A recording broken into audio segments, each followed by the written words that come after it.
Now we have Karen Monet, who runs her practice called Opticalm in Ottawa, where she offers precision tints to a range of patients, and she's going to tell us about her clients with head injury.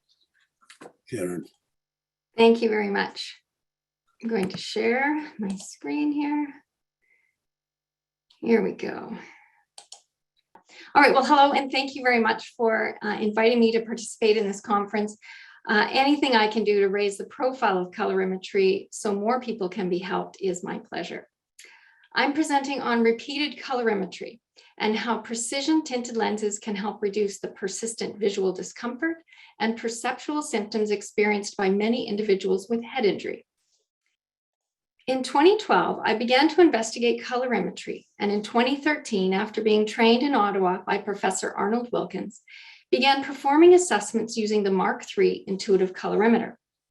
In 2015, the Opticalm Visual Stress Clinic was opened to perform visual stress and colorimetry assessments and to raise awareness of the condition and its solutions within the education and healthcare professions. In 2019, we added the intuitive colorimeter curve to our clinic. And this year, we obtained Health Canada approval for the curve as a Class 1 medical device and received the Medical Device Establishment License for Canada. Our purpose is to find the optimal solution to calm our clients' visual stress. And while we have several effective solutions available, such as overlays, paper, lighting, computer software, e-ink tablets, and monitors, the most effective and precise solution we have found are precision tinted lenses. Using the intuitive colorimeter and the trial lenses, we arrange for our clients lenses in their ophthalmic, sunglass, clip-on, or fit-over frames. We follow that protocol just outlined by Professor Evans. So all of our clients that have come in have seen an optometrist within the last year or since the onset of their visual symptoms. We have a visual stress assessment that collects a lot of information on specific visual, perceptual, vestibular, functional, and physical symptoms. And then with the effectiveness of color using overlays, determine if we should go to the next step, which is intuitive colorimetry. Once we get the precision tint in a trial lens, we use them to find out if the client is comfortable in various light sources, like fluorescence or screens, and for clarity at distance and near. We use the Wilkins rate of reading test to find a rate of improvement for these individuals. And we've discovered over time that a tint update is required to account for brain changes due to healing, recovery, therapy, or the flip side of that, additional injury, disease, or illness. Our initial objective in the clinic was to help mothers like me with children like mine who had difficult to diagnose learning and attention difficulties. However, a local neurologist started referring his migraine patients to us and then his concussion patients. And from this success, awareness within the local healthcare community increased. We started to see more and more clients with acquired brain injury, concussion, as well as conditions like migraine, visual snow, and PPPD. So the referrals are now coming into us primarily from healthcare professionals in the rehabilitation space, occupational therapists, physiotherapists, neurologists, and neuro-optometrists working in vision rehabilitation. Now, submitting treatment plans to insurance companies for rehabilitation services is common within this group.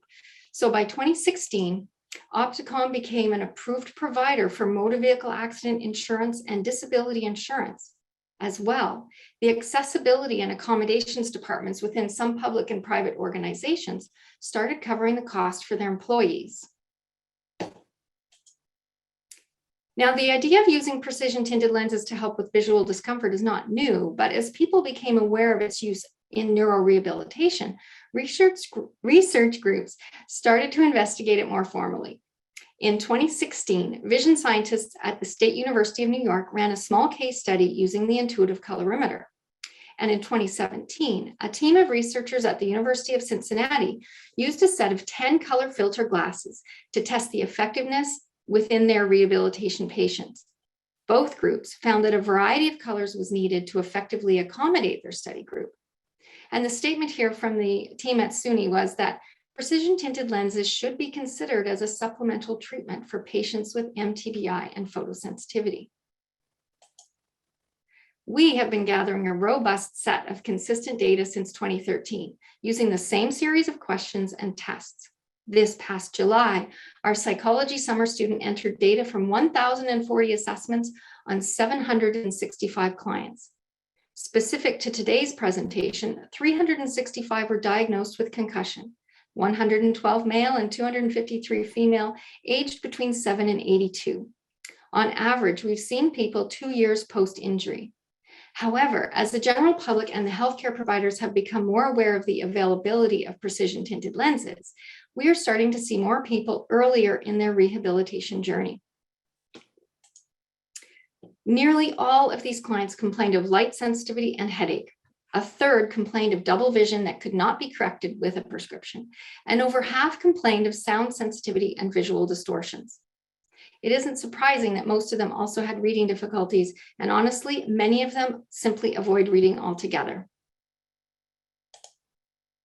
So after assessing our concussion clients in either the Mark III or Curve intuitive colorimeters and determining the optimal combination of hue, saturation, and intensity of the light source in the device, the colorimeter software identifies the combination of medical tints and the saturation of the tint required to replicate the visual environment in the colorimeter.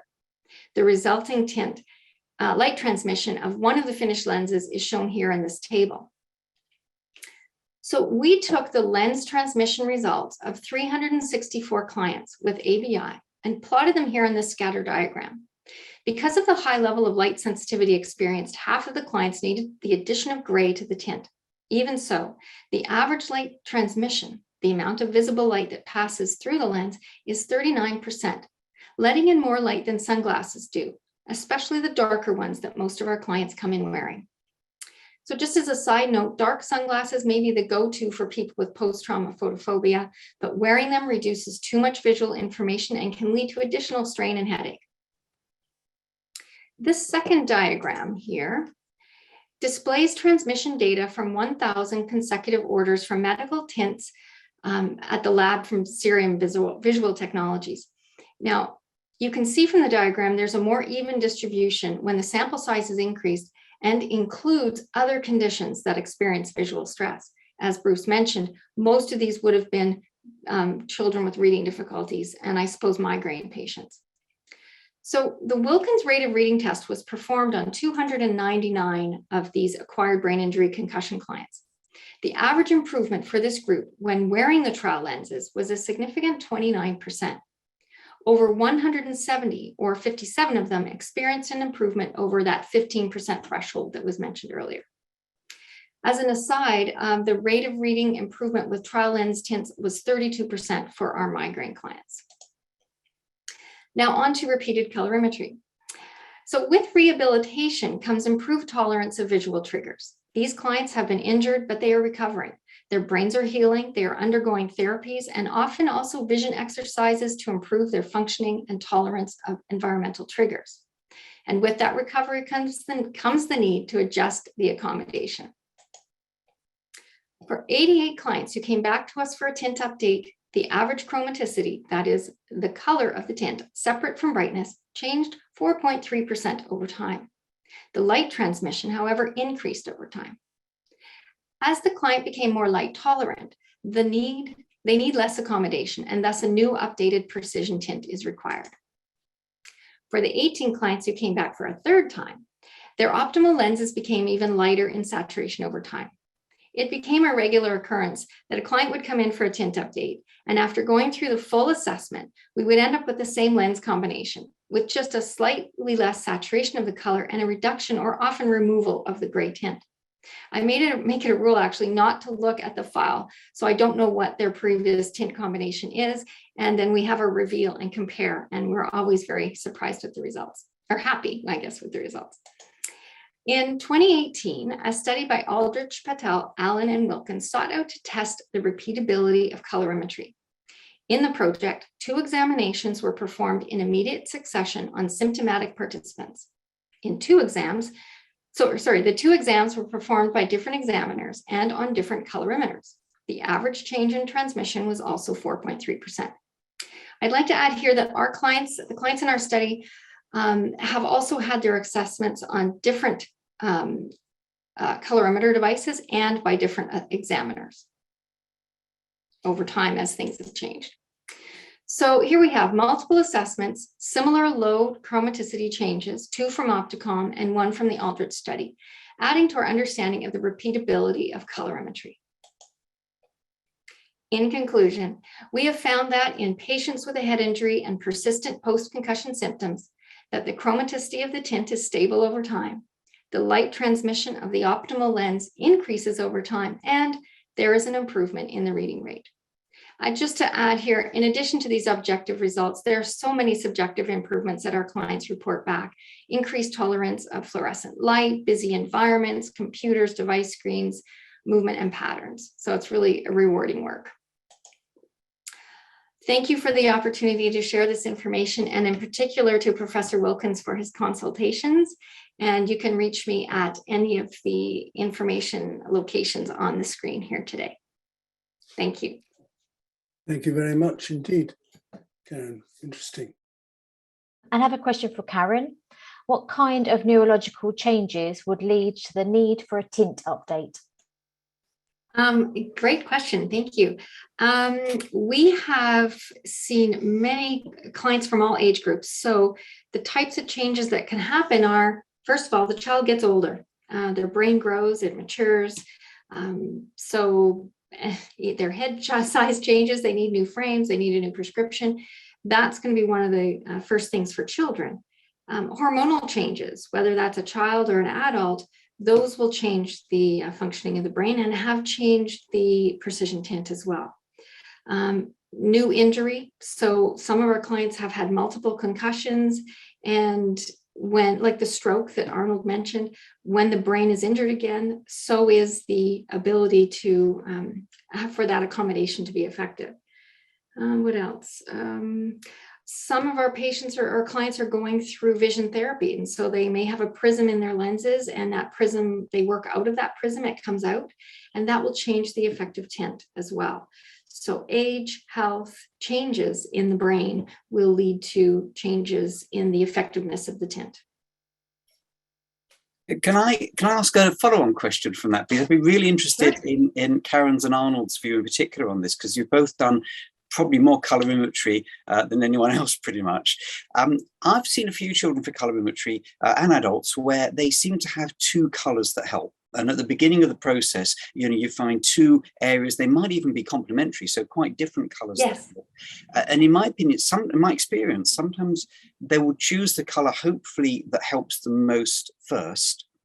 But then when they come back follow-up, perhaps a year later, I suspect because the symptoms associated with the other color have become more predominant in their mind, because you've taken away one set of symptoms with one color, and now the other symptoms have become more widely experienced by them. So then the next time they come in, they choose the other color, and sometimes they kind of alternate between the 2 colors, successive colorimetries, which I wonder sometimes if those explain some of the debate about the repeatability of colorimetry, because those would certainly muck up repeatability data. I don't think they're often those cases, but is it just me, or have you both encountered cases like that? It's not just you. No, it's not just you. I actually had quite a few with the concussions where they had 2 colors, and we tested them independently, the eyes independently, and we had a slight change from one eye to the other. But absolutely, the people have come in, and we have either a triangle of preference, so they like sort of not just across from each other, the colors, but sort of a triangle. We narrow it down to, like you say, the best one at the time. And then over time, with some of the repeated assessments, I have had 2 individuals, just that I remember off the top of my head, that had opposite colors. They started with the first one for the first 2 or 3 tints as their prescription changed. And then the last one was that initial color that they also preferred. So they switched to it. It doesn't mean that they need both colors. One is better. And there are some things that I've done, which we'll leave for another discussion, to supplement that, to allow both colors to be put into the lens. But that's only in rare occasions. But it can be the epiphany. It can be the, oh my God, now that is exactly what I needed. To consider in asking Bruce's question is that we have demonstrated that people adapt to the colour that they're asked to wear. You can see that adaptation psychophysically in the particular colour they choose as being neither a yellow that's neither reddish nor greenish. You can see that shift. So the brain's adapting the whole time. So it is actually rather surprising that they choose the same chromaticity, if you ask me. Perhaps then as a slight follow-up to that question, Arnold and Karen, somebody in the audience has asked, does anyone test each eye separately, or is this chosen when a patient is stuck between two colours, as just discussed by Bruce? What I'd like to add to that is usually we test it both eyes together, but there will be times when the client will say, oh, it's so much better like this, or this eye, I'm not comfortable that way. And we do then test each eye independently. Yes. The question is whether you're going to supply lenses that have a different colour over each eye. I've only actually done that once. The patient returned and had the same colour in both eyes.